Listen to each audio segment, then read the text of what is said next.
Okay, I'm going to give this my best shot. Ilamentia. That's what I'm going to go with. This is a first-person 3D platformer on Steam Greenlight. It's currently available for $5 from the developer's website. Let's take a look. Okay, by design, you got a very confusing and disorienting game.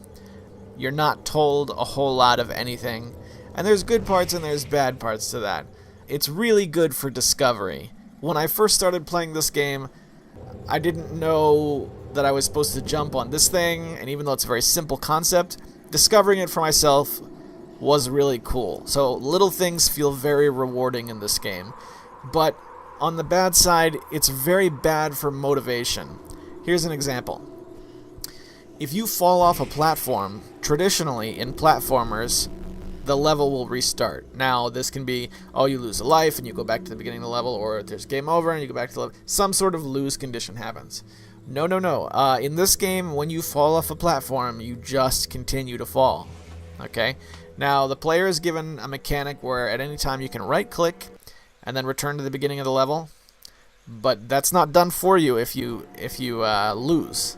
Let's talk a little bit about the atmosphere, because atmosphere seems to be what this game is all about. It's very ghosty and soft. It has its creepy moments for sure, especially when these big faces kind of appear on the screen. Essentially what's happening is you have these purple face-like things, and you gotta run away from them, and if they catch up to you, you get this weird thing on the screen, I guess. It's pretty ghosty. I imagine this would be a good game to play at like 3 in the morning. But I feel like the lack of information to the player was done on purpose to enhance that ghosty atmosphere, and it ends up working to the game's detriment. I really like that it's a first-person platformer. We don't have many of those. Off the top of my head, I can only think of In Momentum and Mirror's Edge.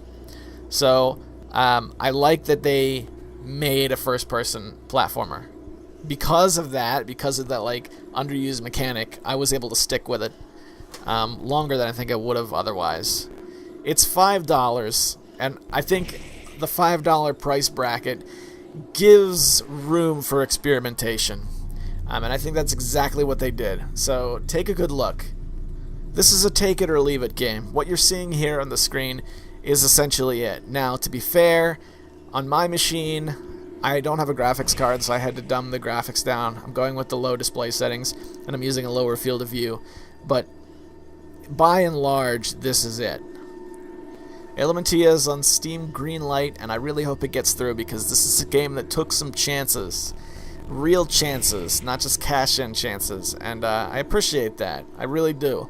I have a feeling like this is going to appeal to a really, really small niche of gamers. But those gamers that it does appeal to, guys who like really ghosty atmosphere and hate tutorials, you know, and also like first-person platformers, those few gamers, however many there are, I think are really going to like it. So there it is, guys. Links provided. My special thanks to the developer for providing a review copy. See you next time.